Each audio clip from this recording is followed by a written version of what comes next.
Vou convidar a todos que já estão presentes aqui para fechar os olhos. Eu vou tocar de tempo em tempo convidar o nosso céu, o nosso, ia dizer bel, o nosso sino a tocar, que está aqui do ladinho, enquanto a gente vai esperando o pessoal chegar. Então vai fechando os olhos, procura um lugar para você que é confortável, para sentar, para deitar. É um lugar que você tem agora um espacinho só teu. Eu falo o seu ninhozinho, né? Eu trouxe meu chazinho, vê se o chazinho tá contigo já, pra gente tomar juntos. Mas o legal é a gente então começar a preparar o nosso espaço. Eu tô fazendo a entrada dos outros colegas aqui que ficam na sala de espera. Mais uns 5 minutinhos, acho que todo mundo já chegou. Então, minha sugestão é essa, que a gente aproveite esse momento. Na verdade, cada segundo que a gente tem aproveitado dessa jornada, dessa viagem louca que a vida nos colocou, sem perguntar se a gente queria embarcar, eu acho que a gente vem meditando e refletindo e purgando, limpando, faxinando a cada instante, o tempo todo a gente está reorganizando os nossos armários de casa, reorganizando os nossos arquivos internos, os nossos armários internos. Então, eu convido vocês a, nesse instante, também aproveitar para fechar os olhos um pouquinho, na tua cadeira, onde tu tá, no teu sofá, sabe? Fecha os olhos um pouquinho e sente teu corpo como que ele tá nesse momento. Às vezes a gente pode dizer que a gente está super descansados porque estamos em isolamento, mas dentro da nossa mente não é bem assim que as coisas estão. Às vezes mais ansiosos e preocupados do que estavam antes. Outros, sim, claro, estão realmente descansados. Mas então, eu penso assim que a meditação ou o processo meditativo de presença mesmo, de estar ancorado na vida, não é numa respiração, não é numa comida, nem num caminhar, mas ancorado na vida, nunca é demais. Sempre é um alimento em que quanto mais a gente estocar, melhor, né? Então, convidar vocês a se manterem de olhos fechados. Vai ser tão bonito quando os nossos colegas entrarem, eles conseguirem ver vocês sentadinhos de olhos fechados, sabe? Fazendo a tua meditação pessoal, procurando as tuas âncoras que você costuma utilizar na tua rotina, na tua prática, ou se às vezes tão humana, né, quanto cada uma aqui nessa sala, tem andado mais distraída, só leva atenção para a tua respiração, leva atenção para os sons à tua volta, para o teu corpo, mesmo como eu falei, para as tuas emoções, já é uma baita meditação. Perceber como que eu estou me comportando agora, como que está o batimento do meu coração, como que está minha respiração, as minhas emoções, sabe? Sentimentos, conteúdos internos que só eu consigo ver e avaliar, que às vezes não é nem fácil externalizar, né? Então, espaços de quietude são sempre bem-vindos o tempo inteiro na nossa rotina. O tempo inteiro são sempre bem-vindos, nunca é demais. Eu sempre penso que quanto mais eu medito, mais eu percebo que preciso meditar mais. Eu tenho observado isso em mim. Quanto mais eu encontro professores, dispositivos para meditação, vou praticando as suas fórmulas, as suas técnicas, né? Mais eu percebo que eu preciso de mais espaço para mim, né? Eu preciso de mais meditação mesmo.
Está funcionando, né?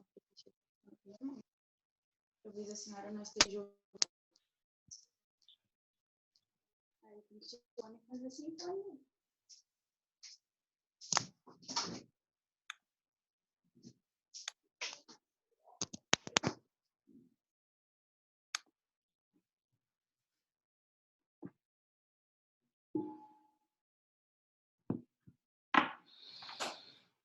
Ok.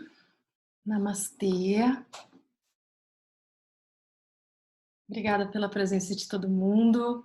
Muito legal estar aqui vendo alguns rostinhos queridos que eu já conheço há um tempo, outros que estiveram comigo hoje, outros que são irmãs queridas, outras que são futuras novas amigas. Muito bom esse encontro, muito importante.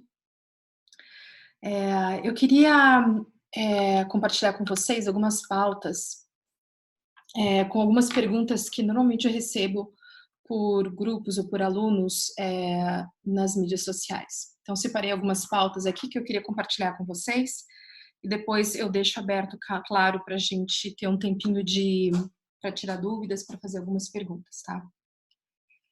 Bom, a primeira pauta que eu tenho aqui que eu acho que é interessante falar, já que a proposta é falar sobre. Eu acho que nem precisa falar sobre o que nós estamos passando. Ele é um evento social e é um evento extremamente estressor, mas a gente acho que já está ficando saturado de falar sobre ele. Como diz a psicologia budista, chega uma hora que a gente precisa parar de falar sobre o problema e começar a falar sobre as lições, né? Então, eu queria conversar um pouquinho com vocês sobre o método, o que ele é, o método restaurativo, o que são as posturas restaurativas dentro do método restaurativo. Também tem uma parte que eu quero falar com vocês que essa minha visão de que yoga não é uma postura física, yoga é meditação, né? O Roberto Simões também divide comigo essa mesma opinião. De que Shavasana não é relaxamento, e ele também não é restaurativa, e a restaurativa não é só uma postura deitada no chão. Então, são algumas questões que eu gostaria de compartilhar com vocês, no intuito de reforçar os nossos discursos, né, nesse território e nesse atravessador hoje que é esse ano de 2020. E uma coisa que uma grande amiga minha, irmã, a gente estava conversando ontem até sobre questão de imunidade. Então, eu achei interessante, eu fiquei refletindo de ontem para hoje, a importância talvez de refletir sobre o papel, né, de dispositivos da medicina mente-corpo ou dispositivos de filosofias práticas, como do budismo e do yoga, e dentro da fisiologia humana, né, qual é a repercussão que isso tem para a nossa saúde. Aumenta a imunidade mesmo, mas é uma mágica que faz? Qual é o processo dentro do nosso organismo que faz com que isso aconteça de fato? Então, essas são as pautas principais que eu queria conversar com vocês hoje, compartilhar nesse webinar. E aí depois, se vocês tiverem alguma dúvida, eu vou super feliz estar aqui para responder. Combinado? Tá tudo bem? Dá para escutar a minha voz? Sim? Ah, ótimo, então. Bom, o método, então, quando a gente fala assim, ó, a minha grande o espaço de trabalho hoje, vamos dizer assim, virtual, né, que é o meu cartão de visita, é o método restaurativo. Ele tem um site, né, que a gente está tentando construir um portal, tudo muito novo para mim. Eu sou jornalista, mas dinossauro dos anos 2000, 20 anos mudou tudo, agora é portal, landing page e tal, então tá nesse esquema de portal agora, que é o método restaurativo.com.br. Dentro do método, quando você entra nesse site, você vê assim, que louco, lá dentro tem o retiro que a Mila dá, tem a yoga restaurativa, mas a método restaurativa é a yoga restaurativa do método da Mila são as posturas de descanso, de relaxamento. Isso às vezes acaba confundindo um pouquinho, mas eu vou tentar clarear.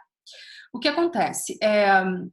O método restaurativo, ele é uma perspectiva, uma maneira de eu ver as coisas. São os meus óculos, o óculos que eu visto para compartilhar desses ensinamentos, dessas práticas, dessas teorias todas que me encantam e me atravessam e me afetam, e eu coloco junto e faço delas suporte para esse trabalho.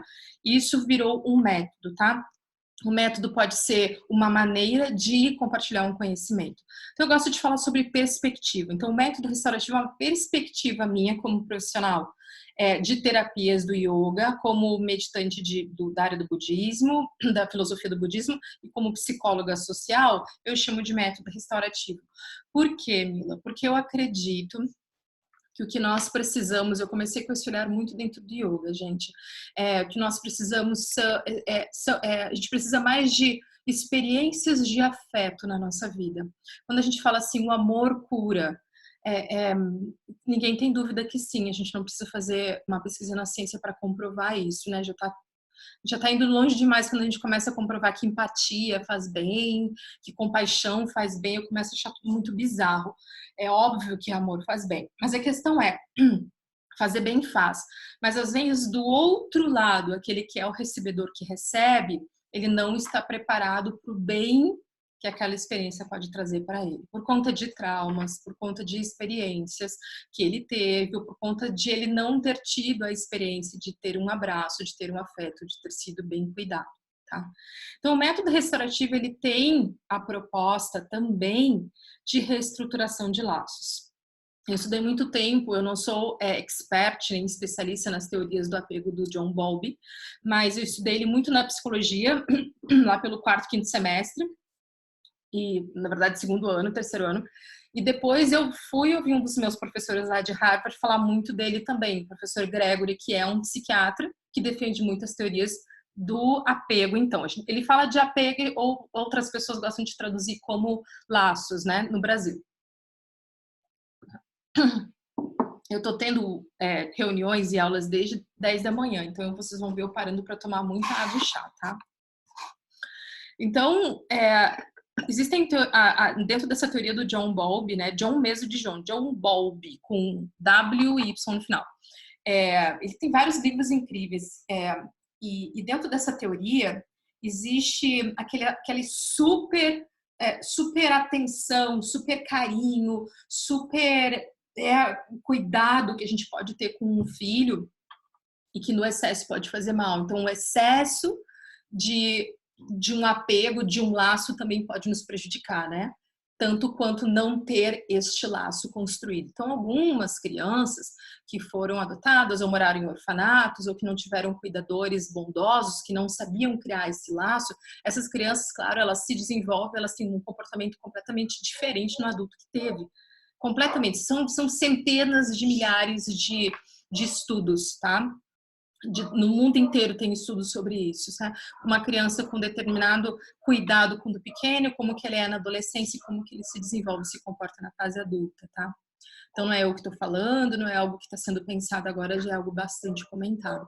Por isso que eu digo, a gente não precisa comprovar mais de que respeito, atenção, amorosidade, acolhimento são benéficos para a nossa saúde, né? Quem que não gosta, quem que vai no lugar e diz, hoje eu vou nesse lugar porque eu quero ser tratado mal, eu vou no supermercado e tomara que ninguém me olhe, quando eu passar no caixa que a pessoa não me dê bom dia. Quem que é assim? Nós não somos assim. A gente não sabe, às vezes, é se comportar assim, mas não se importar e não ser atravessado. Quando esse tipo de afeto vem ao nosso encontro, já é também um outro assunto a ser discutido, né? Então, o método restaurativo, ele tem essa proposta de criação ou de reforçar laços, né? Criação.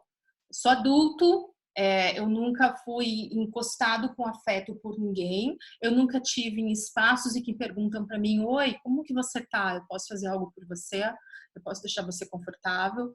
Tem muitas pessoas, um número muito maior do que vocês possam imaginar, tá? E eu não tô falando só que é só em grupos de vulnerabilidade, não. Ao contrário, às vezes em grupos de vulnerabilidade tem muito amor e carinho, e em grupos de classe média alta não tem, tá? Então, eu já trabalhei em todos os atravessamentos que você pode imaginar em 13 anos de trabalho com o dispositivo da restaurativa mesmo. Então, isso me chamou muita atenção. Lá no início, quando eu estava começando os meus estudos com a yoga restaurativa mais postural, isso começou a me chamar a atenção, né? O quanto a gente fala no se aproxegar, né? Mas o quanto chegar perto de uma pessoa com um determinado comportamento vai repercutir nela de uma forma e chegando de um outro jeito vai repercutir de uma outra forma completamente. Mila, parece papo de louco. Não. O que eu quero dizer é assim, se eu chego num grupo, e eu até gravei uma entrevista semana passada, se eu chego num grupo, alguns de vocês estão fazendo assim com a cabeça. Se eu chego num grupo e digo de forma quase que engessada, né? Eu quero apresentar XYZ, isso aqui, e eu apresento para esse grupo, eu não converso, eu não coloco numa roda, eu não pergunto se todo mundo bem, eu não olho no olho de cada um, eu não me preocupo com quem está um pouquinho mais distante, talvez um pouquinho mais tímido. Esse conteúdo que eu estou ofertando para compartilhar, ele vai atravessar esse indivíduo de uma forma. pronto, às vezes nem atravessa, tá? Às vezes passa e vai, porque ela não foi convencida de que ela pode criar um rapport de confiança com você e se abrir para aquele novo, tá? Agora, em outros lugares que eu já tive, em que eu entrei sem os meus sapatos, de todas as formas que você pode imaginar que isso significa, e eu disse, eu vim encontrar uma alma, nesse lugar, essa alma veio me encontrar. Nesse lugar, quando eu ofertei que fosse uma palestra, quando eu falei sobre estresse que fosse, às vezes precisei ressignificar para que ele fosse melhor compreendido, né, digerido para aquele grupo, ou às vezes até dentro de uma meditação simples mesmo, a forma que eu cheguei transformou completamente como aquela pessoa se beneficiou, como aquela pessoa se abriu para essa vulnerabilidade que a meditação faz com que a gente se abra, né? A meditação, ela é um processo de um mergulho interno dentro de nós mesmos, dentro de espaços que nem a gente consegue acessar, ou às vezes grande parte de nós durante uma boa parte da vida não consegue acessar porque estamos cheios de compromissos, a gente está preocupado demais com o externo, né? Então a meditação, ela é um mergulho, uma terapêutica muito profunda. Então, eu preciso de que o meu organismo se abra como uma flor. Se ele ficar sempre fechado, eu não consigo fazer com que aquelas gotas de chuva do meu discurso, que seja, que vá nutrir aquela flor, ela receba aquilo, ela fica trancada, aquilo bate, escorrega e sai. Faz sentido? Né? E agora, ao contrário, quando eu venho com jeito e estabeleço uma conexão com aquele outro que está na minha frente, aí ele começa a se abrir. Ele pode desfechar, ele pode se retrair um pouquinho, dependendo de como eu falo, mas ele tende a, por conta da minha delicadeza, do jeito que eu chego, do meu respeito e a maneira que eu honro trabalhar com as outras pessoas, ele tende a rapidamente se abrir. Peraí, eu preciso ver que discurso é esse, eu preciso ver, sentir esse aroma. Que aroma é esse? Ele vem de uma outra forma, né? Que tempo é esse? Que lugar é esse que eu cheguei e essa pessoa tá falando comigo de uma forma que... Uau! Vocês querem ver? Eu tive que fazer uma cirurgia no passado. Eu fui em 4 médicos, nem os 4 estavam me deixando ansiosa. Eu dizia, essa cirurgia vai dar merda, vai dar besteira, alguma coisa vai acontecer. Eu não me sentia pertencente àquele momento daquele médico. Ou era muito rápido, ou não me olhava, não conversava comigo direito, ou não me passava essa confiança. E também não era por questão de tempo, tá? Mas teve um médico que uma amiga disse para mim assim, ó, vai, eu disse, mas ele tem que pagar a consulta a ele, eu só tenho plano. Vai, paga a consulta. Se não gostar dele, eu te dou o valor da consulta. Eu disse, então tá bom, então eu vou, né? Então ele deve ser muito bom. Aí eu fui nesse médico. Quando esse médico abriu a porta, e ele é um querido, ele é um grande amigo agora, ele é ruivão, assim, gigante. Ele abriu a porta e disse, oiê! Oi! Eu disse, então você é essa pessoa? Essa pessoa sou eu, homem. Aí eu disse, gente! Aí ele deu um abraço, assim, de não soltar. Eu disse, gente do céu, esse homem gigante, esse homem forte. Aí ele tava falando, eu dizendo, gente, como que eu explico pro mundo que é isso? Como que eu explico o que é isso? Você vê uma pessoa apaixonada pelo trabalho dela, te olhando, colocando a mão na tua mão e dizendo, eu tô atrasada, eu tenho 10 minutos, mas de onde tu vem? Qual é o teu nome? O que tu quer fazer aqui comigo? Perguntas dele, eu dizendo, uau! Eu era aquela flor que eu fiz assim, de repente.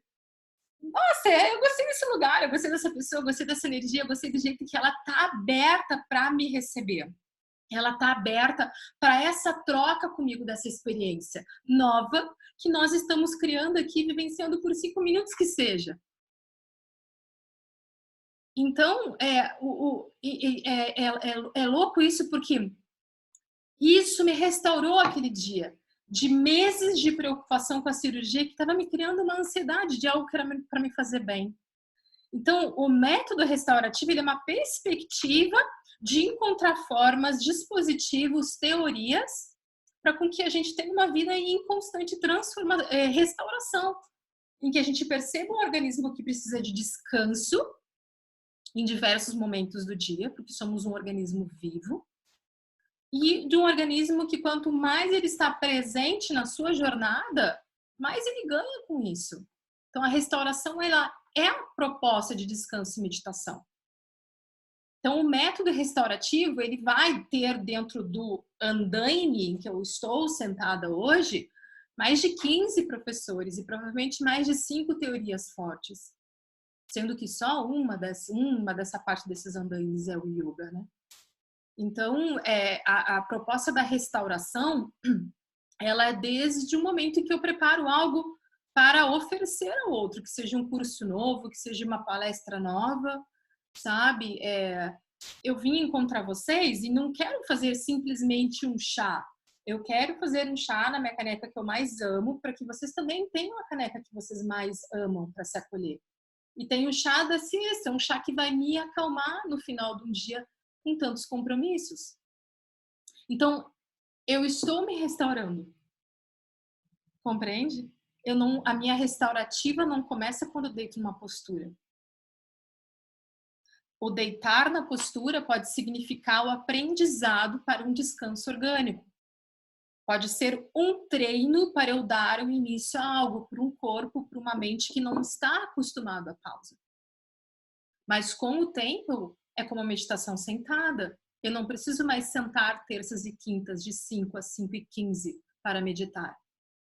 Eu posso meditar enquanto eu estou olhando o rosto de uma pessoa conversando comigo. Então, hoje em dia, os discursos de meditação, em qualquer lugar do mundo, com professores que têm 30, 40 anos de experiência, eles são desse nível de profundidade para muito mais, coisas que a gente nem consegue alcançar. Faz tempo que não se fala mais de olhar para a vela, mas ainda assim, às vezes, se é só contemplar a chama da vela ou contemplar uma flor que me traz uma ancoragem, pronto. Então, é assim que vai funcionar para mim, naquele momento. Então, como essa perspectiva restaurativa ela se desenrola? Ela tem nesse andaime, que eu gosto de falar, né? Ela tem os discursos do professor Dr. Heber Benson, da Medicina Mente e Corpo, que cunhou a resposta do relaxamento, claro, porque é um assunto que um professor que eu fui apresentado quando eu estudei com a Judith Laster da Yoga Restaurativa Americana, em 2009. E eu pirei nesse assunto, né? Pirei tanto que eu realmente dediquei a minha vida inteira, e a minha família se dedica a eu conseguir estudar diretamente com ele, né? Para conseguir extrair o máximo possível dessa teoria e desse estudo tão profundo dentro de um departamento tão sério como o departamento do Dr. Benson lá em Boston. Então, dentro da ciência, o olhar da ciência dentro do método, perdão, é completamente embasado e com suporte da medicina mente e corpo do Dr. Benson. Dentro da psicologia, eu falo muito em Spinoza, a gente fala muito na esquizoanálise, a gente fala muito na cognitivo-comportamental também. Eu sou psicóloga social. E aí, dentro das filosofias práticas, tem toda a herança da yoga e tem toda a herança do budismo também. Eu falo muito nos sentidos, eu falo muito em psicologia budista. Eu falo muito em como a psicologia budista da ordem em Tecer, que é do meu mestre Thich Nhat Hanh, fala sobre mente. O discurso todo vem de lá, o discurso não é inventado por mim. Mas essa, né, como eu gosto de falar, essa cola que vai segurar esses tijolos desses mais de 15 professores, desses mais de talvez 20 tipos de teorias daqui e dali, essa cola toda é a cola da minha existência, a cola da minha experiência, quando eu fui atravessada por esses discursos e esses professores. E aí a isso eu dei um método restaurativo. Por quê? Porque ele me restaurava. Então a proposta de compartilhar com o grande grupo essa perspectiva de restauração humana, ela acontece a partir principalmente da minha experiência. Então, se a gente fala, idealizou ou fundou alguma coisa, não quer dizer necessariamente inventou, né? quase ninguém inventou nada na vida. A gente sempre foi inspirado por algo. Mas existem os insights e a maneira que aquilo, principalmente, acho que depois do insight ainda, a experiência, como aquilo me afeta. E a maneira que aquilo me afeta, eu vou querer com que afete os outros também, principalmente se for algo que vai fazer bem e fez tanto sentido para mim.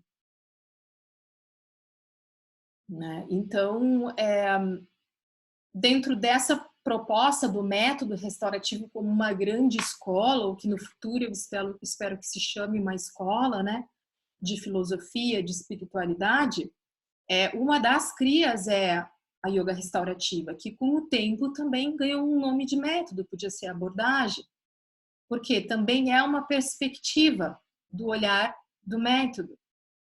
Ah, mas toda restaurativa acolhe. Não. Vocês já estão acostumados a ouvir sobre isso. Toda restaurativa, ela dialoga, ela traz afeto. Não. Acontece que, por conta do olhar da psicologia social, a gente começou a pensar e aprofundar e trazer para os cursos de formação a importância de saber quem é o outro que recebe. Se eu só sei sobre a técnica que eu estou exportando e não sei quem é que está importando e se importando, de que adianta esse meu trabalho? Né? Onde só o que eu estou falando tem importância. E eu falo, e eu mesmo me leio, e eu mesmo me escuto, e eu mesmo pratico, e eu falo, e pronto, é um monólogo, né? É como o Byung-Chul Han fala sobre Na Sociedade da Transparência, que é um livro dele que eu cito direto, porque eu sou apaixonada por ele, né? É como se fosse um teatro. Eu estou num espaço em que existe uma representação, né? Uma narrativa que eu acredito nela ferozmente, e eu distribuo para um público que tem uma parede entre eu e esse público, e eu nunca o vejo, só ele que me vê. Eu acho que fica manco assim. Então, o que a psicologia social me trouxe de suporte para esse espaço que eu habito, e foi por conta do meu trabalho da restaurativa que eu fui para psicologia, viu, gente? Não é ao contrário, eu não sou psicóloga que foi pensar no método. Por conta da restaurativa que eu fui fazer faculdade de psicologia. Então, e continuo, estou numa pós-graduação de neurociências e comportamento agora para continuar na questão da observação. Como jornalista também aprendi bastante a observar discursos e comportamentos, né? Então, dentro da psicologia social, a gente vai aprender muito sobre grupos. E com diversos autores falando sobre grupos. Um que eu sugiro, quem gosta de estudar e trabalha muito com grupos, não só no yoga, mas às vezes na psicologia, é Pichon Rivière. Não sei se todo mundo aqui conhece os discursos dele. Tem um instituto muito legal em Porto Alegre. Eu acho que nem em São Paulo tem, com os estudos do Pichon Rivière sobre grupo e terapias em grupo, tá? A gente acha que grupo é um punhado de gente individual junto, mas não é. O grupo, ele tem uma voz. O grupo, ele tem uma dinâmica, ele tem um ritmo, e é incrível quando você começa a perceber ele como se fosse uma entidade, sabe? Como tendo um pulsar, como tendo um flow próprio. Então, o trabalho de grupo dentro daí do que eu fiquei exposta com os meus professores dessa especialização da psicologia social, ele começou a me abrir os olhos de uma maneira que eu disse, meu Deus, o que eu estava fazendo até agora? Que judiaria, que pecado, sabe? De forma, você já perguntou para o outro se ele gosta do que você está ofertando? Você já perguntou para o outro se está bom como você está dando? Você perguntou para ele se ele quer A, B, C ou D do seu buffet? Ou você impõe para ele algo porque você acredita que aquilo é a única verdade, a única coisa que vai fazer bem para ele naquele momento? Né? Então, é muito interessante. Isso nos põe num lugar de muita reflexão, porque a gente precisa, como professor, mudar muito o nosso comportamento. Né? Uma coisa é você ter um plano e chegar numa sala em que está todo mundo já de forma programada, né, a ficar olhando para você só, você é o único foco, eles não têm como olhar nem para eles, assim, porque se eles olham para trás, o professor reprime, né? Então, o grupo sempre, nesses trabalhos, eles estão em roda. As formações a gente faz todas elas em roda, né? Para que todo mundo consiga se ver e para que todo mundo consiga se expressar.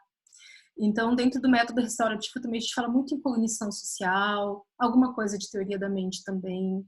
A gente fala muito em questão de pertencimento. Quanto não ser escutado hoje em dia com qualidade, com amorosidade, tem nos feito pessoas mais tristes e às vezes muito quietas. A gente vai perdendo essa alegria em se expressar, em compartilhar, né?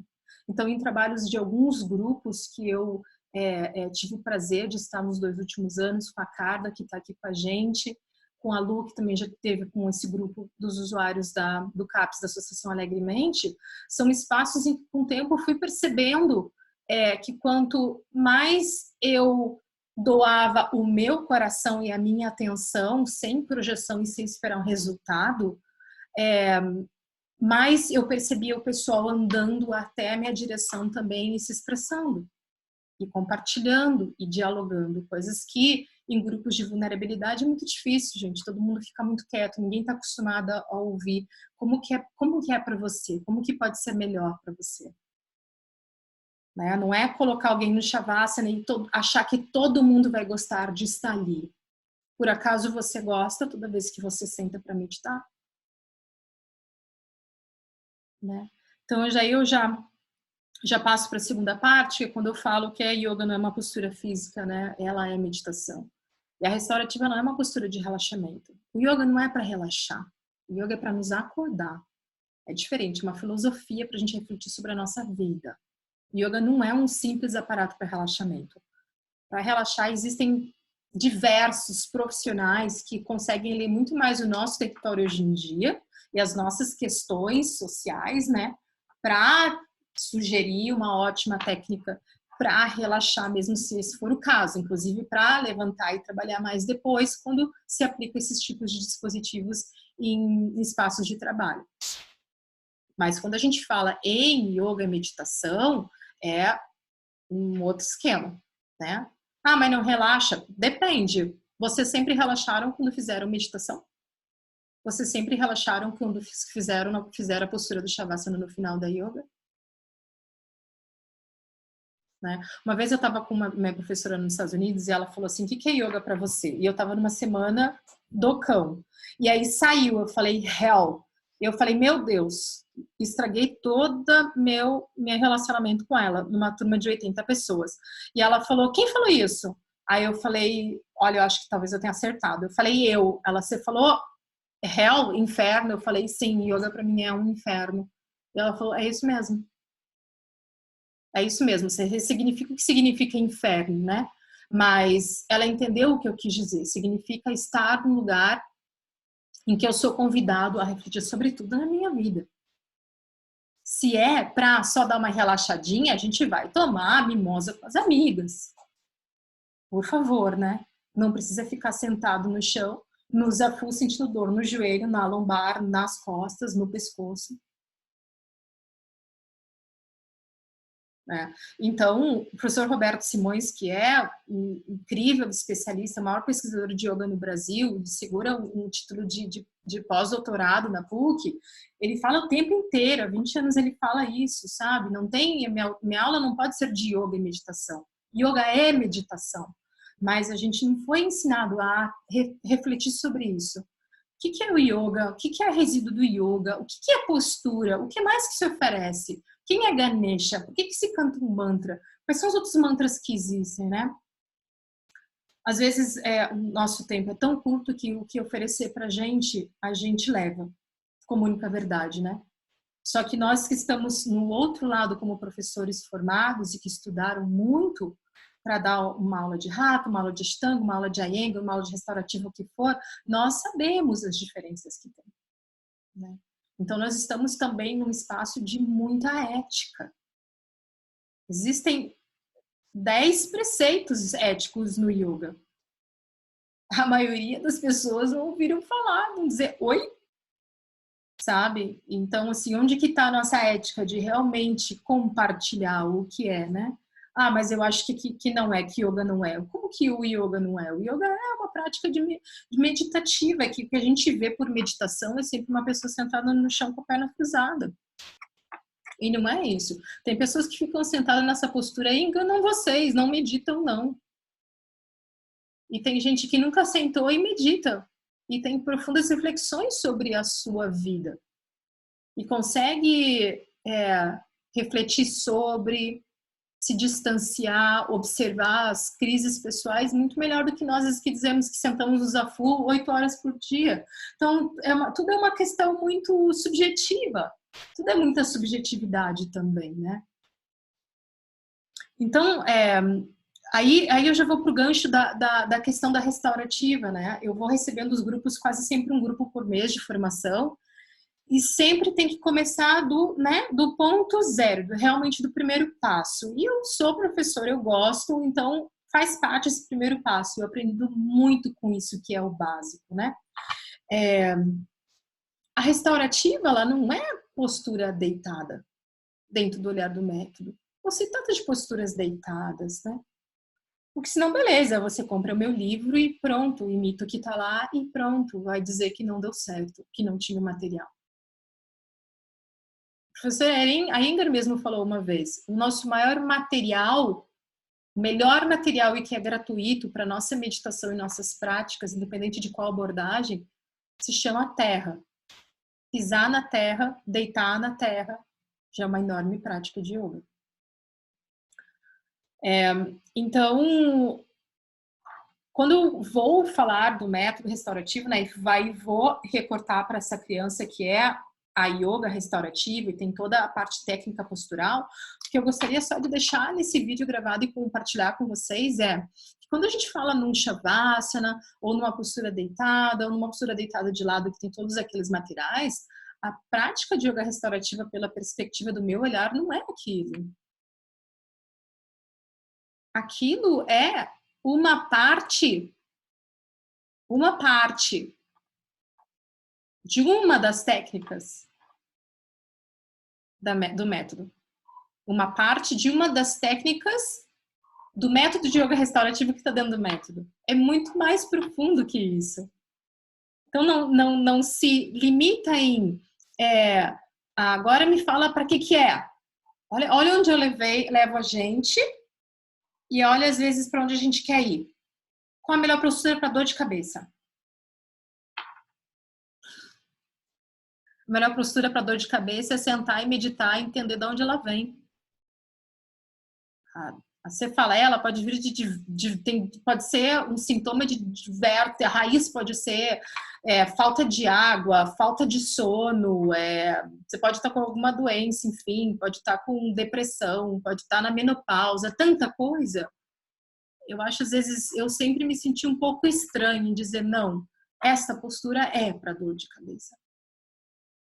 Enquanto que eu prefiro sair deste lugar e fazer a volta, ir para o lugar do outro. E dizer, se eu tenho dor de cabeça, será que eu sei de onde vem? Se é de uma questão emocional, eu sei. Só me falta espaço para pensar sobre isso. Então, eu prefiro muito mais oferecer um lugar para pausa e meditação do que dizer, está aqui a pílula, tome ela. É esta postura. Depois levante-me como se passou a dor de cabeça. Porque daí a dor de cabeça volta no outro dia e eu faço a postura de novo, eu tomo de novo o remédio. Aí no outro dia volta de novo a dor de cabeça, eu tomo a postura de novo. Aonde eu fiquei andando assim, ó. Eu não saí do círculo.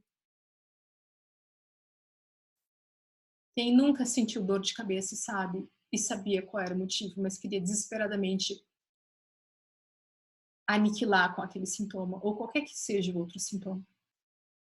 Então, se existe uma proposta dentro de como me atravessou das propostas do yoga práticas, que seja respiração, que seja os asanas, que seja as práticas de meditação do budismo, para mim sempre foi a proposta de observar os sintomas que me trazem sofrimento, eu sofro. Onde que está esse sofrimento? É físico, é mental, é uma dor?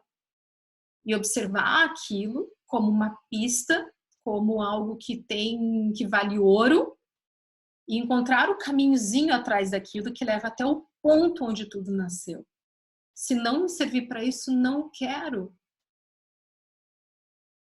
Porque daí fica muito num campo de uma viagem mental, de projeção que tende a me levar para mais espaços de de frustração, né? E aí eu deixo o yoga, como eu já ouvi várias vezes, eu deixo o yoga e vou fazer Tai Chi Chuan.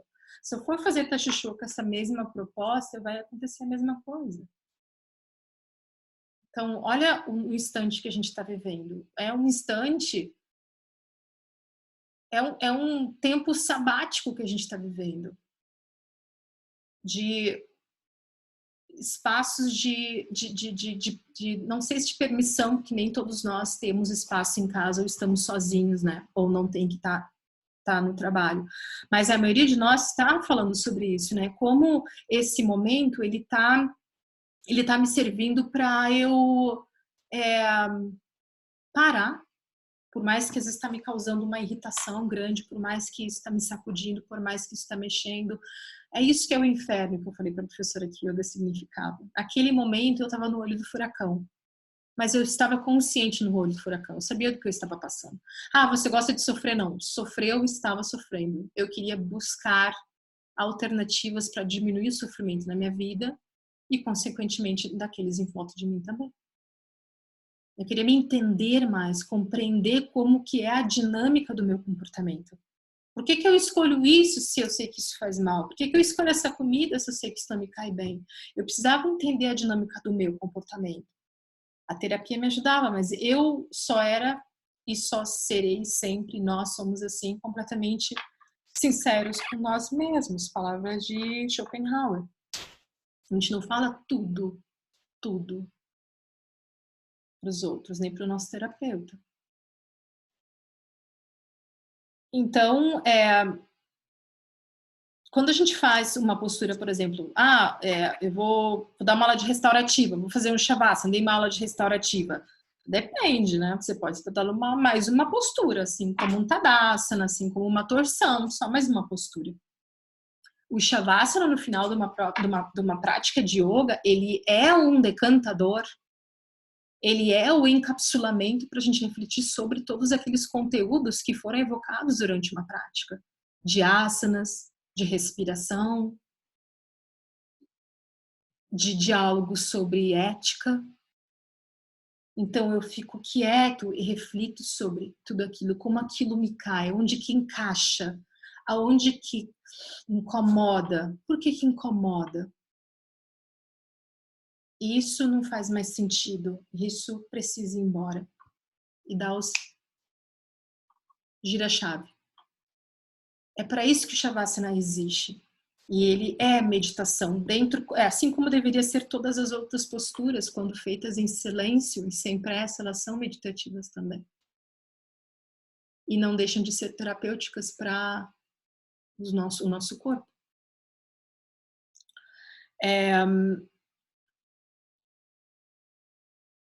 Então, aí para fechar esse ciclo aqui da conversa do método, dentro do método também tem os retiros, que seguem esses mesmos preceitos. O método ele tem 4 colunas que vão dar suporte, né, para ele como base.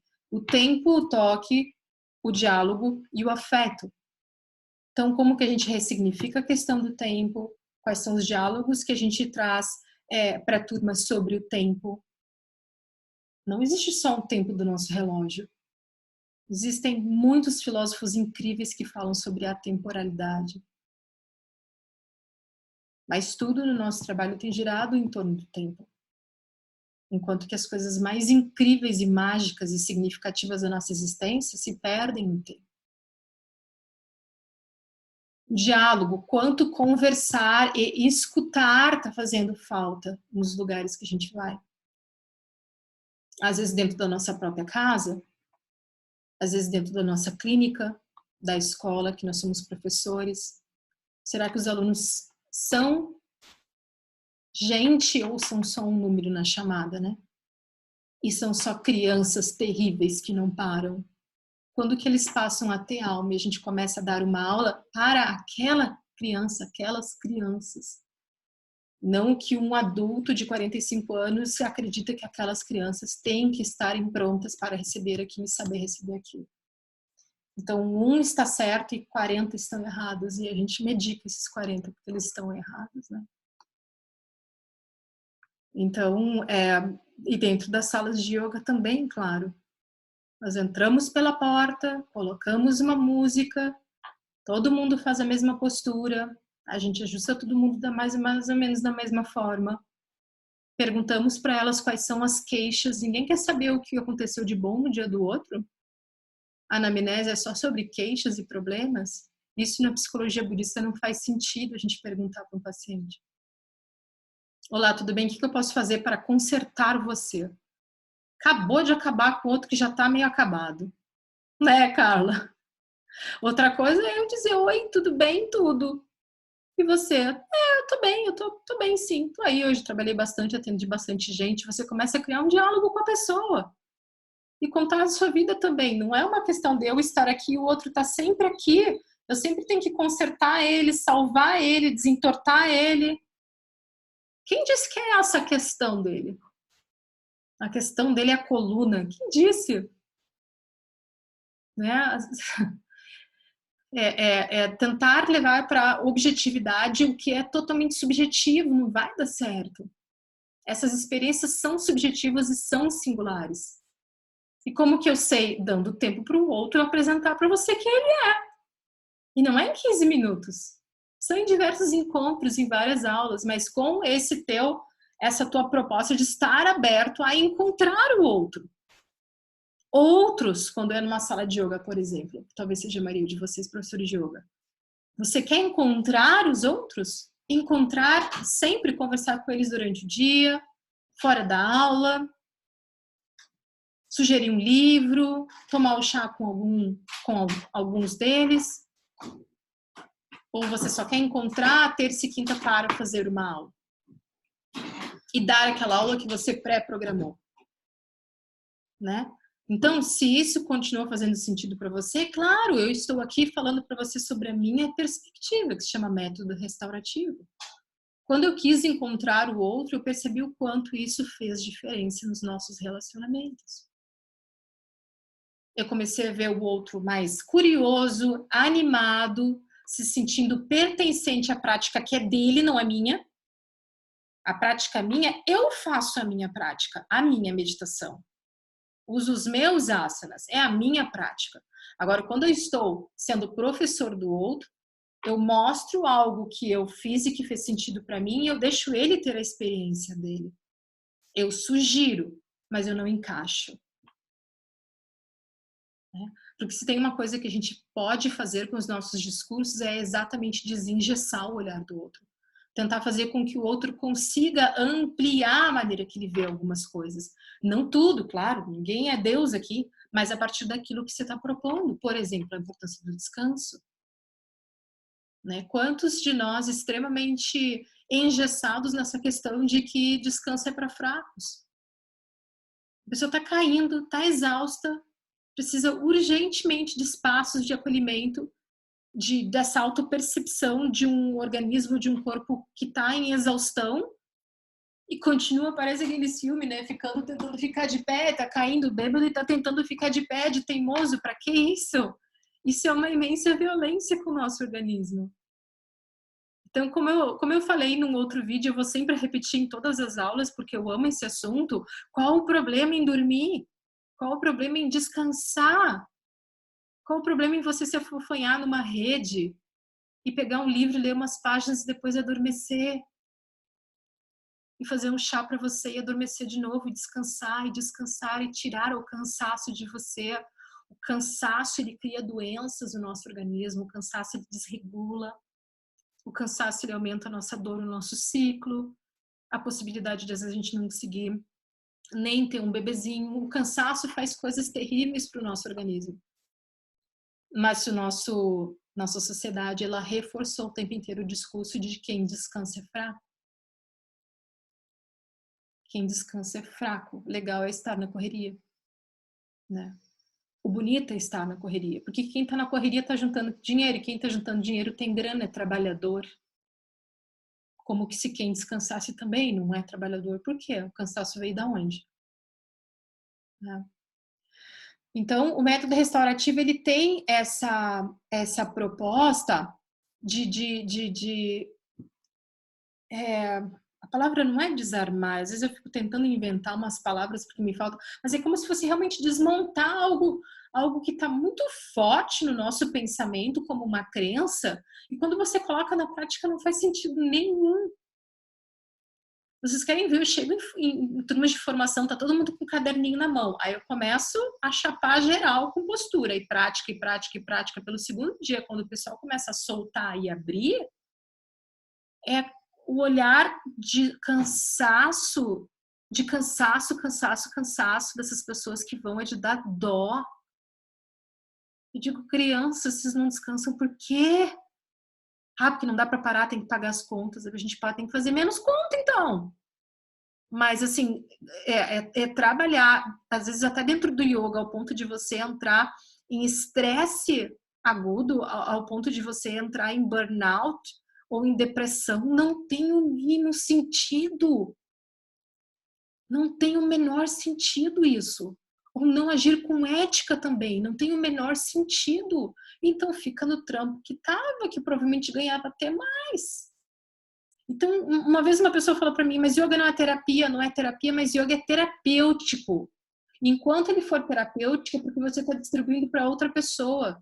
Enquanto tem envolvimento de outra pessoa com as suas práticas terapêuticas, você precisa ouvir e vê-la. E não é conhecer ela só através de hormônios e neurotransmissores, que isso também muda de pessoa para pessoa.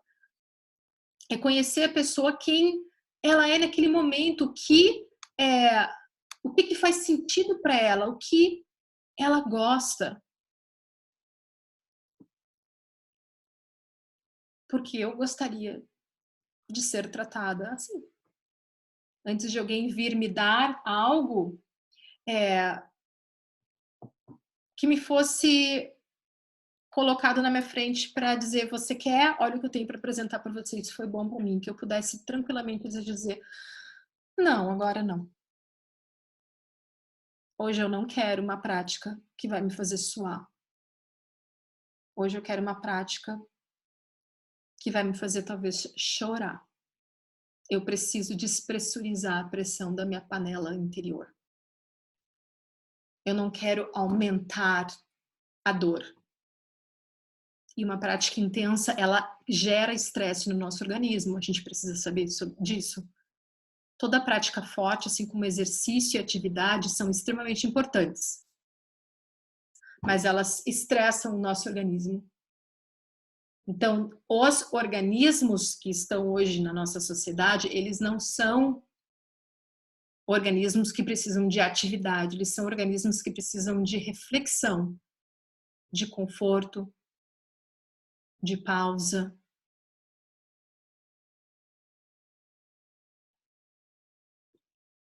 Então, até tem uma parte aqui que eu coloquei que, assim, é bom para a imunidade? Bom, é uma parte imensa do curso falar sobre isso. Eu vou tentar resumir em alguns minutos, que o Roberto está me dizendo que já deu 1 hora.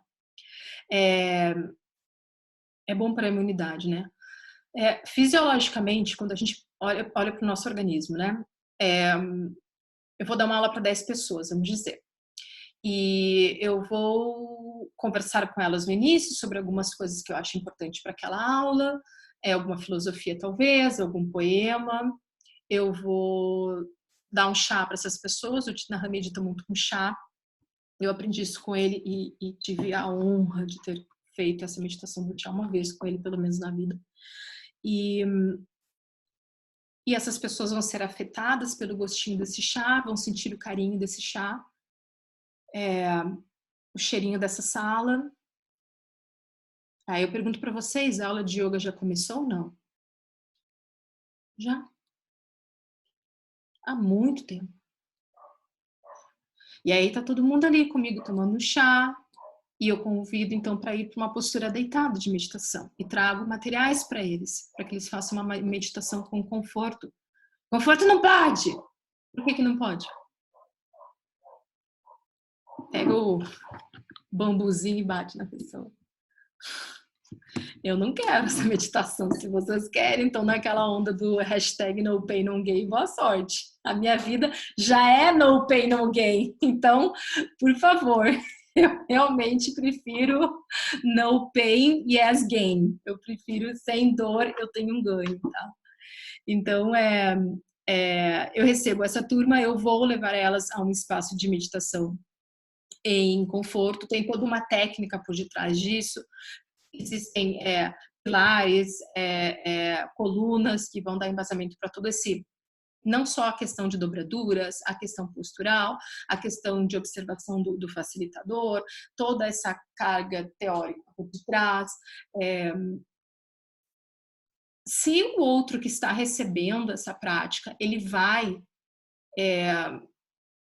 não é nem se permitir, porque não é consciente, mas se o organismo dele vai permitir com que ele se afete por aquelas respostas de conforto, da minha voz calma, do cheirinho, do gosto do chá. Se o organismo dele receber tudo isso e dizer, que gostosinho, e o cérebro dele pegar todas essas informações e trazer para ele como algo bom, aí sim, pode ser que ele comece a entrar num processo oposto, que é o que o eixo do estresse traz para o nosso organismo. Tá? Então, ele começa a diminuir a liberação e a secreção de alguns neurotransmissores e hormônios. Com essa diminuição, vai fazer com que a gente entre num processo chamado resposta do relaxamento. Então, o estresse ele tem uma resposta no nosso organismo, ok? Estamos cansados de saber disso. Mas o não estresse crônico também tem uma resposta. E essa resposta se chama relaxamento. Caramba, Mila, então estar relaxada é o normal? Sim!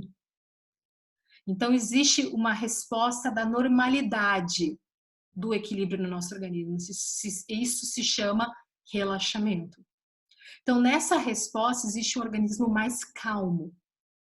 O batimento cardíaco, ele é o que tem que ser para aquele momento, não tem necessidade de bombear mais sangue para o teu organismo, teu corpo, para os teus braços e pernas. Você não está correndo perigo, você não está fugindo de ninguém, você não está tendo que resolver nenhum pepino, não tem nenhum agente estressor, tá? Eu convenci você sobre isso, tá? Fiquem comigo. Aí, pronto, a respiração vai diminuir, menor consumo de oxigênio, menor atividade mental também. Eu vou aos poucos me acalmando e me acolhendo. E aí, uma das coisas que aumentam nesse momento é a imunidade. Tá? Então, qualquer prática que eu consiga acionar essa resposta do relaxamento no praticante, não precisa ser só a restaurativa, ela é ativada também em maratonistas, tá? Porque se não fosse ativada no maratonista, ele não tinha condições de correr 44, 43 km, 42 km, 43, não sei. A maratonista daqui, a Lizzie, pode me dizer depois. Aí vai acontecer um aumento de imunidade, porque é natural na nossa fisiologia. Então, hoje, com todo o estresse que a gente está vivendo, a nossa imunidade está bem mais comprometida, com certeza. Tá? Então, agora a questão é, para quais de nós essas respostas irão fazer efeito? Alguns demoram mais tempo para até ter coragem de subir na bicicleta. Outros rapidinho sobem na bicicleta e começam a andar até descendo o morro sem medo nenhum, nem se for cair. Então, nós somos todos singulares e seres biopsicossociais espirituais, turma. Nós não temos só na ponta do dedo uma digital que faz com que sejamos diferentes uns dos outros. Nós somos completamente diferentes uns dos outros. Completamente. Existe uma ciência que vai tentar nos encaixar aqui e ali, porque precisa desses parâmetros para as pesquisas que são tão importantes em todas as áreas para a gente. Mas ainda assim, nós somos muito mais subjetividade. Tá? Então, para a maioria, sim, uma boa prática que vai fazer com que a gente se sinta seguro, essa é a chave. Não é relaxar, você só relaxa se tiver uma porção de coisas acontecendo no seu organismo. Eu vou dar uma aula de relaxamento, boa sorte. É extremamente difícil relaxar o ser humano. Ainda mais se for assim, de uma forma tão lógica. Não é assim que se relaxa. Aí a pessoa diz, não consegui relaxar, muda a música.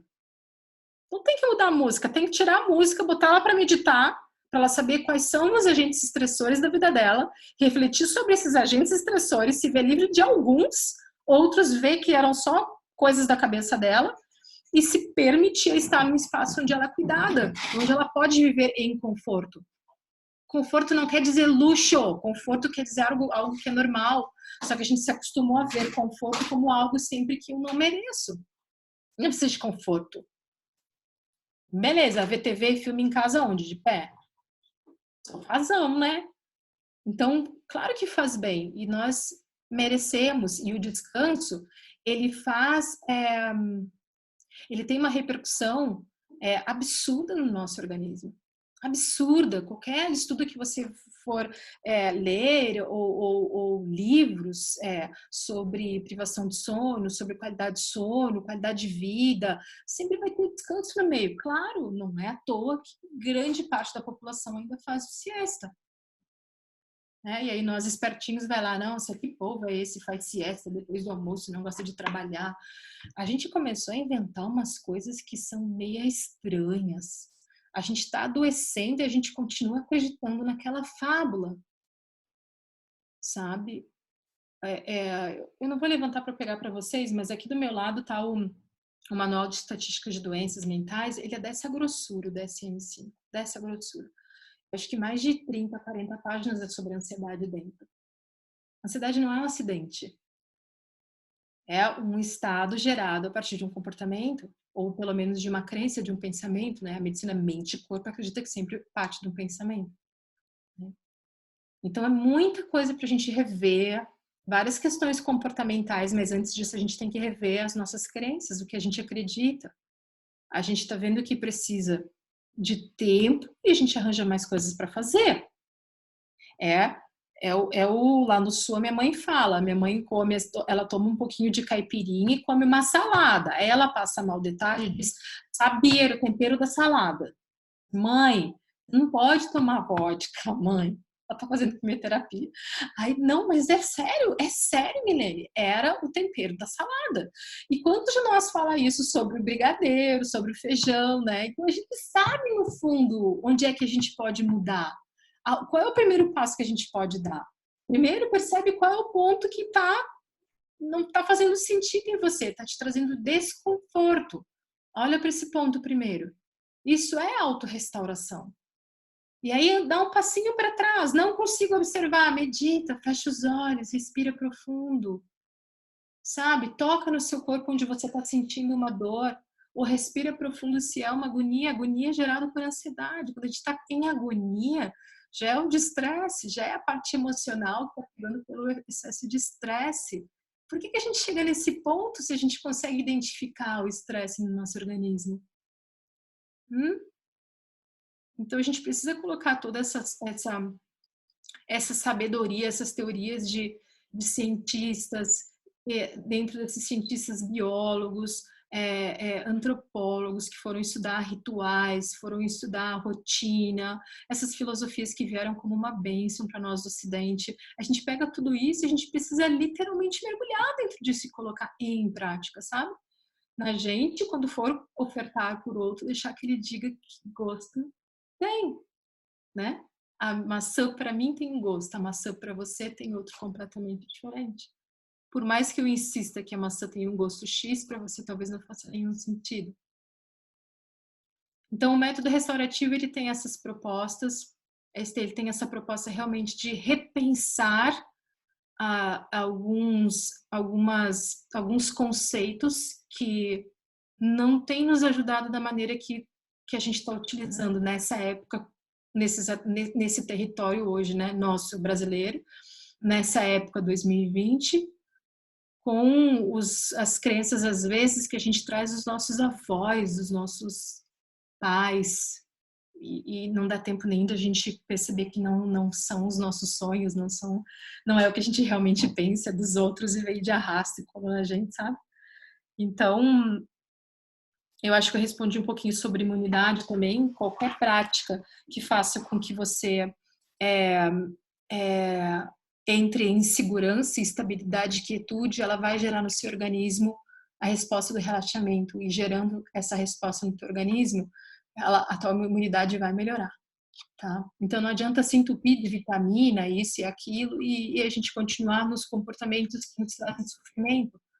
a gente estar envoltos de agentes estressores. Às vezes é realmente descer do ônibus, sabe? Você põe numa balança, eu continuo nesse relacionamento, ou tá. Às vezes é descer do ônibus, sabe? É sair fora, é trocar de nave, é ver na balança o que tem mais sentido para você, o que te traz menos sofrimento, o que te traz mais potência de alegria.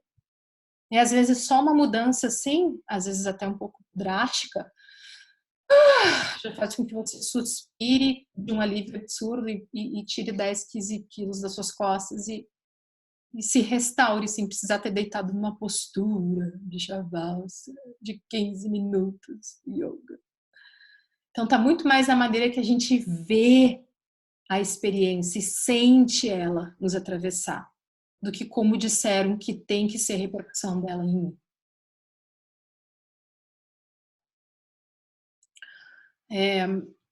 Eu queria saber se eu vou ter que terminar daqui a pouquinho o nosso encontro. Então, eu queria abrir para perguntas, dúvidas ou até um compartilhar. É sempre bem-vindo, eu adoro escutar de vocês. Eu já falei por mais de uma hora, agora eu realmente queria abrir o espaço para vocês. Aí você levanta a mão se quiser falar e eu tiro o mudo só para a gente manter a sala mais silenciosa, né?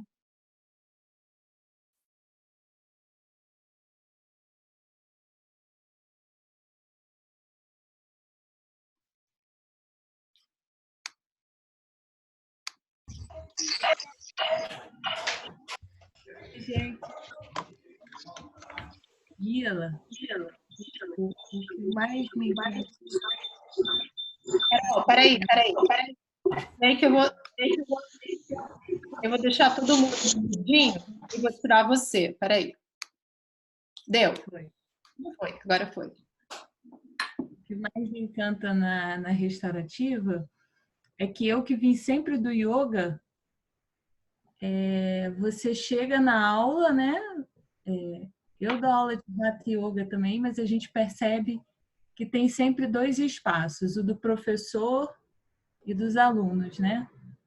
Então, outro dia eu estava pensando numa aula que seria na restaurativa Side Shavasana e Shavasana.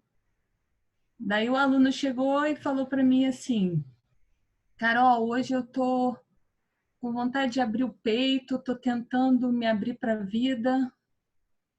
Posso fazer aquela inclinada? Falei, claro, vamos pegar o tijolinho, vamos fazer. Aí ele fez e no final ele agradeceu. Então, eu vejo a restaurativa como um espaço onde todo mundo está na mesma... Como que eu posso dizer? Na mesma... mesmo patamar. Uhum. Porque você cria um vínculo tão gostoso com o aluno que ele não te vê como professora. Ele olha para você, você sugere, e aí ele sugere também. E daí você faz uma coisa que na próxima aula, aquele vínculo que de repente era X, vira 2x. Aí, então, eu vejo a restaurativa como um espaço onde todo mundo está naquele círculo que você falou, né? E não aquele professor que vem com uma aula pensada na cabeça e ele não quer mudar. É a aula que ele pensou, que é melhor para você. E, de repente, naquele dia, aquela aula não é melhor para você. Ele quer tentar se abrir para o mundo. E você quer fechar, mas ele quer abrir. Aí você diz para ele, não, vamos fazer... Então, eu acho bacana isso, da restaurativa. Queria falar isso. Obrigada, Carol.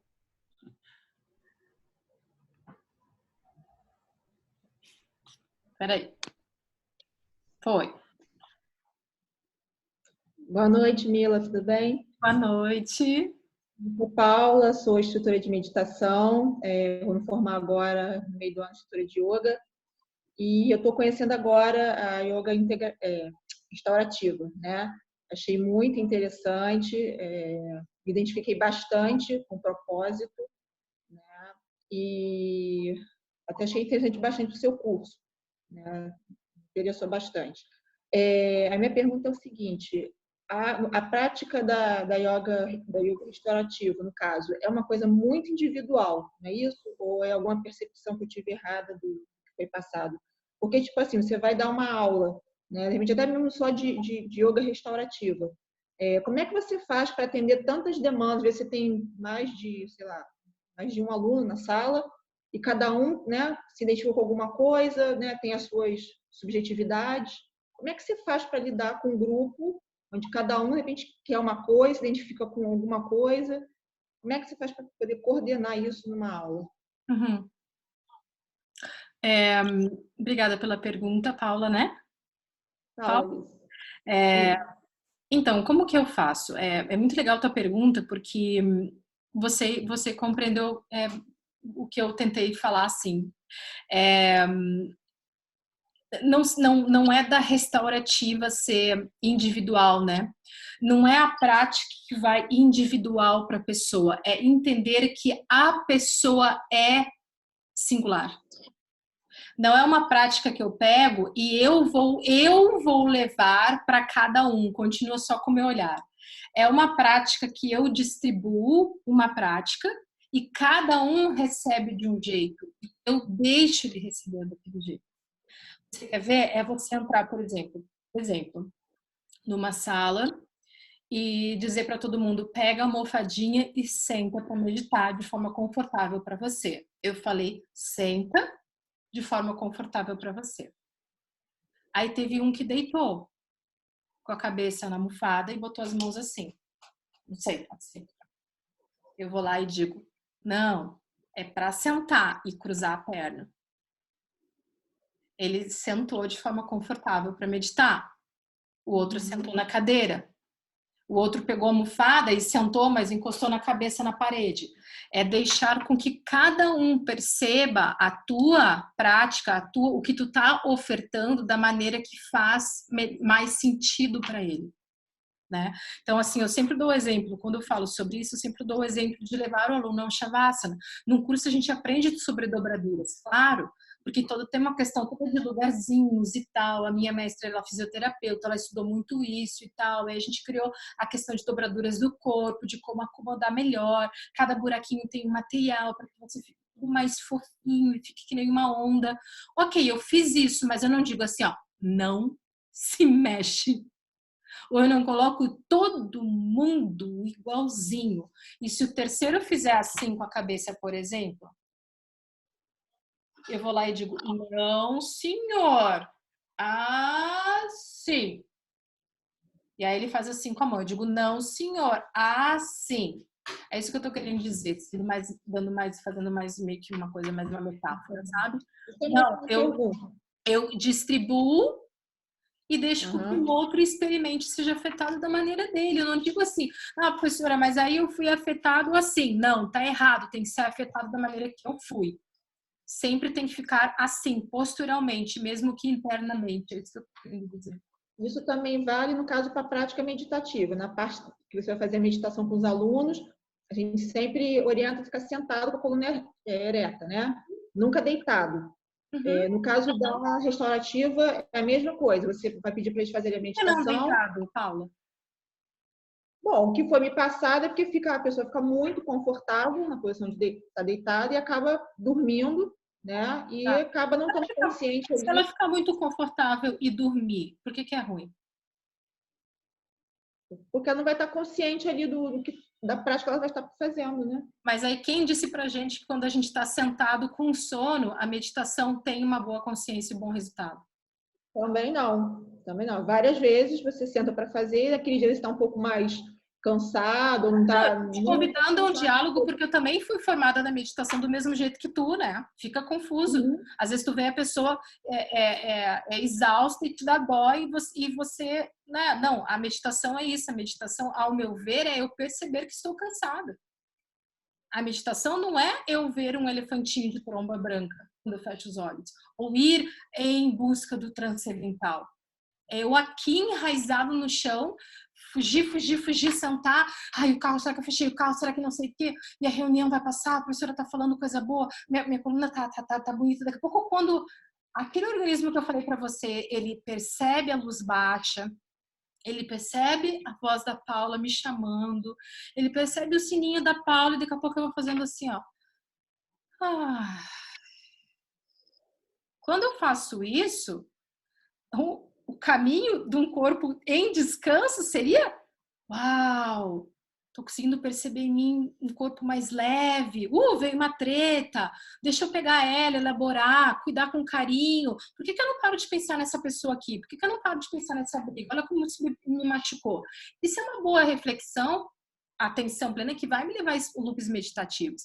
Mas quando eu estou cansado, por conta dos estímulos que você deu, ele vai dizer, eu estou amando isso tudo, eu estou me sentindo amado, eu estou em conforto, me sentindo seguro, e o organismo diz assim, ó, galera, descansa, porque ela está toda desequilibrada internamente, a gente precisa restaurar esse organismo, tem hormônio onde não tinha que ter, tem neurotransmissor demais, tem excesso aqui, tem menos aqui, e ele não faz isso. A meditação leva para isso. O nosso organismo, antes de ser um organismo da meditação, independente de onde vem, ele tem uma fisiologia, ele tem necessidades, assim como de comida e bebida e água, ele tem a necessidade do descanso. Entende? Entende, Paula? Então, assim, a proposta da restauração, de levar todo mundo a deitar, quer dormir, dorme, porque eu quero que você esteja em atenção em plena e tá cansado, porque assim, Paula, a galera foge disso. Não é fácil ficar com sono. O que a pessoa mais faz é querer não se demonstrar cansado. É essa discussão que eu quero que a gente leve. Se ele começou a sentir com sono e dizer, eu tô com sono, eu quase dormi, tu tem que dizer, caraca, eu fiz um bom trabalho. E eu tô te falando isso mesmo, porque não é fácil acionar no outro a resposta do relaxamento. Não é fácil fazer com que o outro se desarme e consiga, o corpo dele mesmo consiga expressar a exaustão dele. A gente passa o dia estimulando o organismo. Estimulando ele a ficar acordado. Contando histórias para ele ficar acordado. Recebendo reforços sociais para manter ele acordado, entende? Então é muito mais difícil ter o sono. Então, quando acontece, significa aquilo que eu estava falando da flor, que ela fez isso aqui, ó, para você. É essa a questão. E aí, quando ele medita, mas ele já tá. Se a meditação não serve para a gente começar a nos curar, para que ela serve? Não existe dois corpos. Uma meditação que vai curar o emocional e o transcendental, e o corpo cansado fica lá.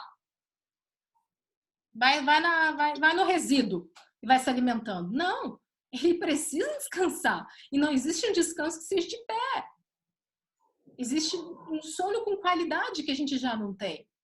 E aí dispositivos assim que vêm e conseguem convencer você por conta de discursos de profissionais incríveis que passaram, eu tive a bênção de ter como professores, que vão nos convencer, de que nós podemos ali se soltar no colo de um estranho.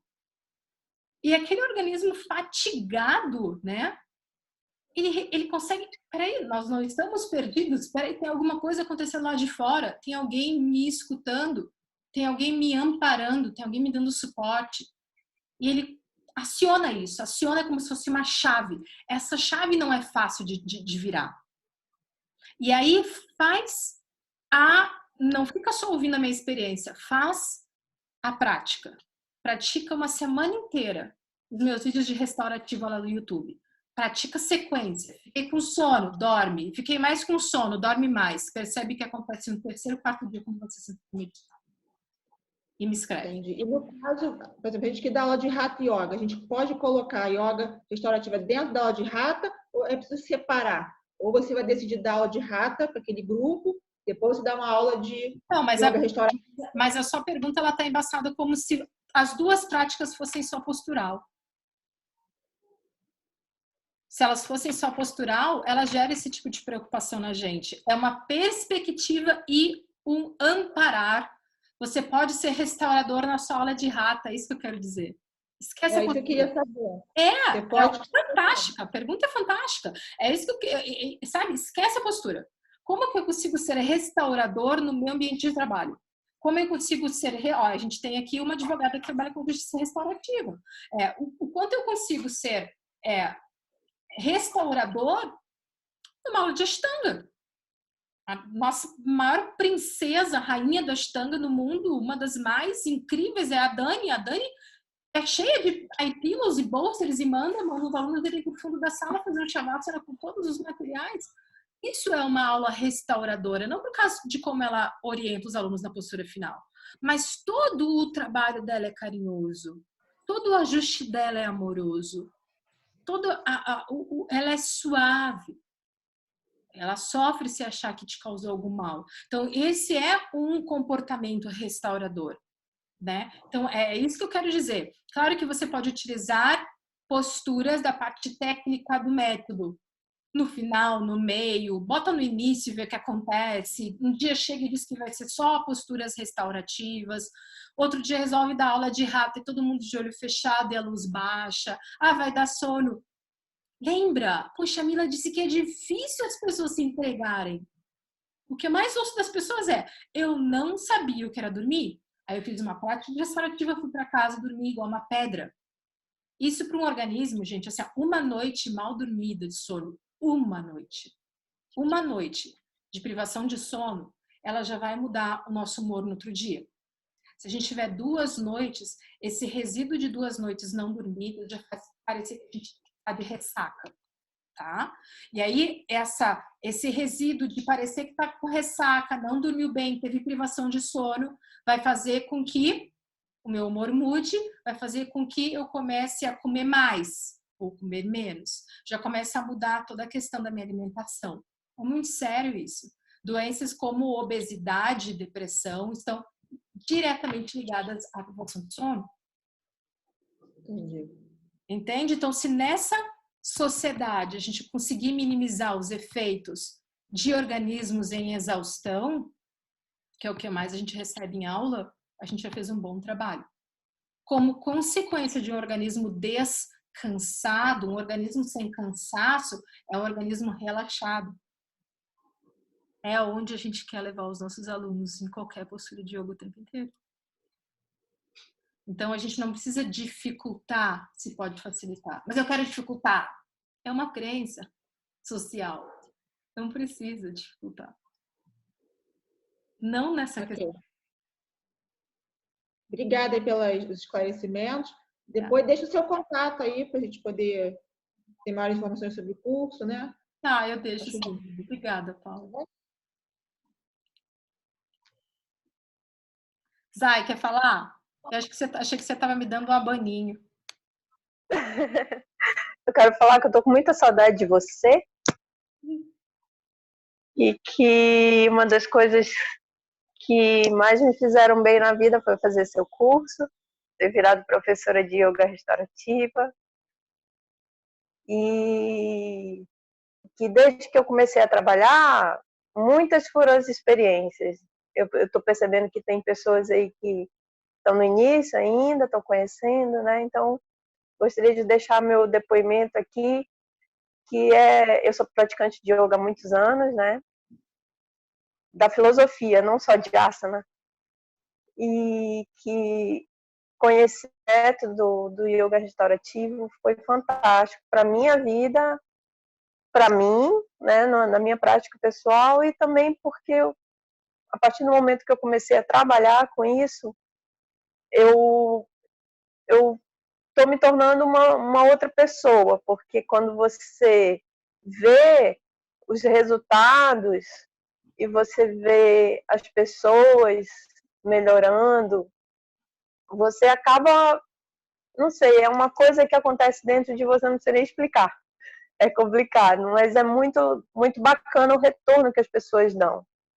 E em relação ao que a Paula perguntou, eu creio que cada pessoa vai ajustando a sua aula, né? Eu lembro no curso eu perguntei como que a gente dá aula e você não deu uma fórmula. Você falou muito assim, você dá assim, assim, assado, mas aí eu perguntei como que dá aula para várias pessoas, como a outra colega perguntou. Aí você falou uma resposta para mim assim que era conforme a experiência. Eu já dei aula para uma pessoa, para 5 pessoas, para 20 pessoas. cada vez é uma experiência diferente. E realmente você se encontra. Eu faço muito pranayama antes de entrar nas posturas restaurativas. Às vezes eu faço um gato e vaca, um alongamento leve, ou uma rotação de pescoço, só para a pessoa relaxar. E depois a gente entra nas posturas restaurativas. Geralmente eu faço 2, quando tem tempo dá 3, mas geralmente são 2. E vou fazer os ajustes. E já teve pessoas que dormiram de roncar. E eu me lembrei muito do que você falou no curso, obrigada, de roncar mesmo. E assim, e eu avisava, a pessoa disse, desculpa, eu dormi. Falei, não tem problema, foi ótimo, é porque você estava precisando. Só me lembrava de você falar isso nas aulas, né? Que era importante isso. E eu já tive vários depoimentos. Uma pessoa, uma colega minha de outro curso de yoga que fez a minha aula, disse assim, nossa, eu me vi como se eu fosse uma formiguinha que estava carregando um peso enorme. E quando terminou a aula, eu estava leve, mas me veio essa imagem minha como se fosse uma formiguinha. Eu achei fantástico aquilo. São muitas histórias que a gente vai ouvindo das pessoas, só porque elas se aquietaram por 15 minutos. E o rosto das pessoas, quando sai da aula, é outro, né? Já ouvi também, hoje eu dei uma choradinha. Tudo bem, estava precisando, né? Quando eu coloquei a mãozinha uma vez, a aluna, depois ela me disse que ela tinha perdido a mãe dela há pouco tempo. Quando eu coloquei a mãozinha na mão dela, ela disse que ela sentiu a mãe dela próximo. Então, é um yoga de carinho, realmente. E o que eu queria compartilhar também foi que quando aconteceu essa história do vírus, eu fiquei muito preocupada, eu digo, como é que eu vou dar minha aula? Se a aula é essencialmente toque, né? Logo no início, nas primeiras semanas E aí eu fiquei muito assim, essa semana eu dei a primeira aula online, e uma aluna que sempre vai na minha aula disse assim para mim, você faz muita falta. Foi boa a aula, mas a sua presença faz muita falta. Quer dizer, eu fiquei assim feliz, né, de ver que faz diferença o meu trabalho, mas eu fiquei preocupada também. Como que a gente vai dar aula nessas épocas, né? Como fazer por esse meio que está sendo super importante hoje, né? Mas como trazer o afeto e o acolhimento por meio da telinha? Aí eu me socorro da minha mestra para me dar essas dicas. E o desafio restaurativo, revi, né? E eu pensei, não, eu vou seguir o exemplo da minha professora, vou ensinar as pessoas como que elas podem se resolver em casa, né, sozinhas. E só que eu acho que isso quebrou um pouco, talvez eu não tenha estruturado a minha aula um pouco, devia ter falado logo no começo e depois ter ido para as posturas antes de fazer o pranayama. Então, talvez tenha sido uma inexperiência minha com essa coisa da telinha.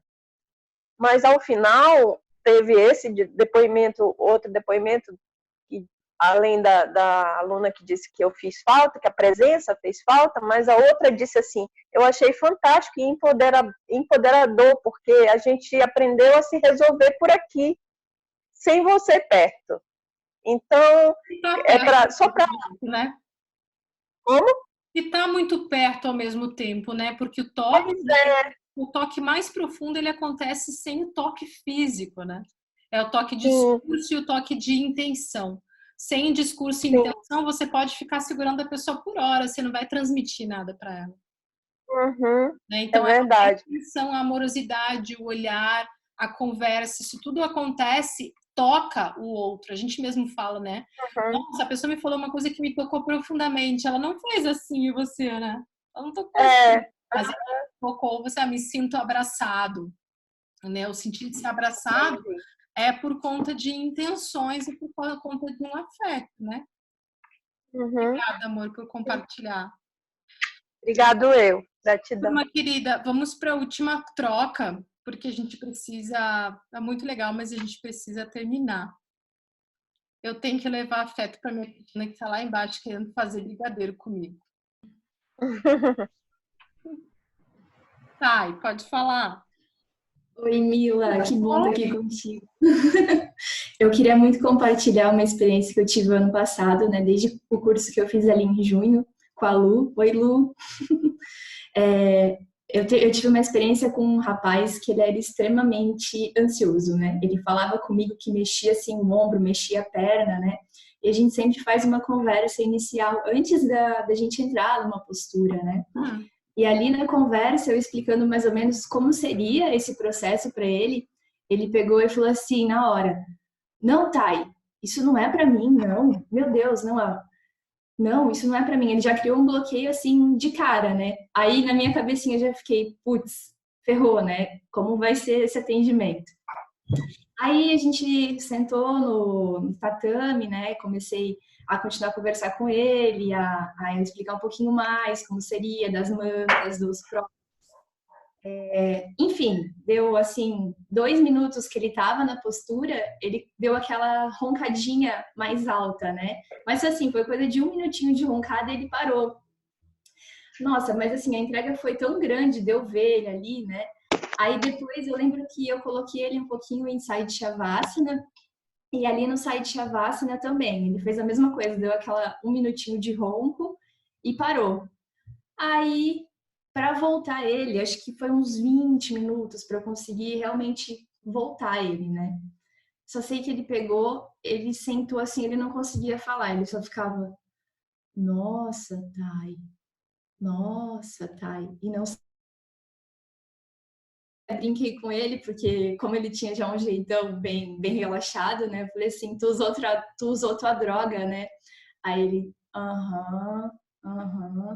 E o mais significante disso tudo para mim foi que ele já veio falando que ele acha que o filho dele é autista, o filho dele é um demônio, uma peste, enfim, falou super mal do filho, né? E quando ele conseguiu falar nesse retorno, a primeira coisa que ele falou para mim foi bem isso. Thay, como eu quero que o meu filho seja um anjo, seja uma paz em casa, sendo que eu chego, ele vem para me dar um abraço, ele vem para mostrar algum desenho, alguma coisa, e eu falo, não, filho, espera que o pai tenha alguma coisa para fazer agora. Então, foi um despertar para ele gigantesco. Isso para mim, nossa, eu sempre choro nos atendimentos, né? Eu estou trabalhando numa clínica de psicólogas e eu falo, né? Como eu não sou psicóloga, eu posso chorar junto. E um outro atendimento que me chamou muita atenção também no ano passado foi de um rapaz de 18 anos, um baita de um rapaz gigante, que ele tinha tentado se suicidar, né? 2 dias antes. E a irmã dele entrou em contato comigo pelo Instagram e pediu se tinha horário, enfim, atendi ele num sábado. E em menos de 10 minutos numa postura, ele teve uma crise de surto, né? Por baixo da manta, as mãos dele começou a tremer. E normalmente quando as pessoas me chamam, né, que tá com algum desconforto, elas me chamam baixinho, né? E nesse dia, esse rapaz deu um grito assim, é normal sentir raiva! Aí eu já dei um pulão assim, né, toda com medo. E ele pegou e, tô sentindo muita raiva, não sei o quê. Aí meu coração disparou assim por um segundo, eu peguei, perguntei para ele de longe, né, porque eu não tava tão perto. Eu falei assim, eu posso me sentar do teu lado? Ele tava com os olhos fechados, né, com a toalhinha e um tapa-olho assim na testa. Aí ele, pode. Aí eu sentei do lado dele, a primeira coisa que eu perguntei se ele queria abrir os olhos, ele disse que não. E ali a gente entrou num diálogo, ele com os olhos fechados e eu do lado dele sentadinha. E foi tão incrível que ele vinha também de um processo de aceitação, que ele sempre foi o melhor da turma, e quando ele se formou no 3º ano, ele foi trabalhar numa empresa e sofria bullying pelo chefe. Então, ele estava nesse processo que era tudo perfeito antes e realmente a vida não é assim, né? Enfim, e quando ele viu que era essa coisa do ego, eu me lembrei de uma frase que um amigo meu tinha falado uma vez, que o nosso ego, ele não é uma coisa ruim, a gente tem que ver ele como guardião da nossa mente também. E isso, me veio essa frase na cabeça e foi quando eu falei isso para ele, ele começou a chorar, e daí eu voltei ele, né, tirei a toalhinha, e eu tenho a plaquinha igual a sua, do Fofa-se, que, meu Deus, essa plaquinha é fantástica em todos os atendimentos. E quando ele abriu os olhos, ele viu a plaquinha, ele falou assim, Thay, realmente, é fofa-se pro mundo, né? Eu sou assim, eu sou desse jeito, e os outros, se não gostar de mim, fofa-se, tá tudo bem, né? Como você sempre fala. E, sabe, eu tenho um diário de atendimentos que eu faço todas as anotações. Eu acho muito fantástico reler eles, até eu gostaria de compartilhar por e-mail contigo depois. E é isso o depoimento que eu queria falar, que as pessoas realmente, elas... sobre o rapaz ansioso, né? No finalzinho, quando eu falei pra ele, cara, tu roncou em 2 minutos. Daí ele falou assim, não, Thay, mas eu não dormi. Eu falei, tá, tudo bem, tu não pode ter dormido, mas o teu físico, ele realmente se tranquilizou, normalizou, entrou no seu estado natural, né? E ele ficava assim, como é possível? E teve uma hora que eu usei um olhinho de capim-pão nele, e ele falou, tá, e teve uma hora que eu senti um cheiro, mas um cheiro que eu não sei de onde que veio, e eu senti o meu corpo inteiro brilhando. Nossa, aquilo me arrepiava inteira quando ele tava falando. Nossa, yes! Então, tipo, o bloqueio que ele criou no início, ele totalmente desbloqueou depois, né? Então, realmente, a restaurativa, ela atinge os nossos corpos, né? Não é uma coisa superficial. E as pessoas, todo mundo tem que experimentar. Então, é isso. Gratidão por poder compartilhar isso com vocês. Obrigada pelo teu carinho, amada. Obrigada mesmo. Turma, obrigada pela parceria, tá? Tantas carinhas fofas. Eu Tchau, Mila. Tava tentando entender aqui a Vanessa e a Gabriela. Eu disse, gente, como tem 2 duplas iguais? É que elas estão com duas câmeras. Eu disse, nossa, eu não posso ficar olhando para aquela dupla o tempo inteiro que eu vou perder o que as meninas estão falando. Aí vocês fizeram uma pegadinha. É 2 celulares, da Vanessa e da Gabriela. Obrigada, Sandrinha querida, lá de Portugal. Beatriz, prazer. Carol, Lu Escobar, parceirona, Deise, Carlinha, Patrícia Werneck, Débora Petri, Viane Marcon, Zay, Mercedes, aí a turma... Gente, a gente está com 20 alunos na turma de formação agora, que a gente vai na raça virar essa turma. Né, Mirna? Nós vamos virar, Roberta, Carolzinha maravilhosa, minha irmã, Paula, Marlise Brenol, que é minha irmã também.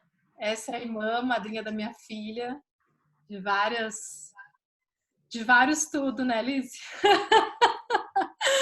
Sabrina amada. Obrigada, amiga. Obrigada, Eliana. Fiquem com Deus, tá? Se nutrem por aí. Espero que quem fez o desafio restaurativo tenha curtido. E quem ainda tiver interesse na formação, essa que a gente vai fazer inédita, online ao vivo, EAD, que ela já é mais online ao vivo, escreve pra gente no yogarestaurativo@gmail.com, tá? Que a Bianca, que é a produtora, tá recebendo inscrições ainda. Muitas das meninas aqui estão nessa formação. E vai ser a turma mais especial, no momento mais especial, com certeza, de formação da restaurativa. Obrigada, tá? Que vocês tenham um ótimo final de semana, final de domingo aí. E o nosso final de semana segue, né? A gente tem que tirar o bom do ruim, né? Então, o nosso final de semana segue amanhã, que a gente continue reorganizando os nossos armários aí. Um beijinho, obrigada, tá? Namastê. Namastê.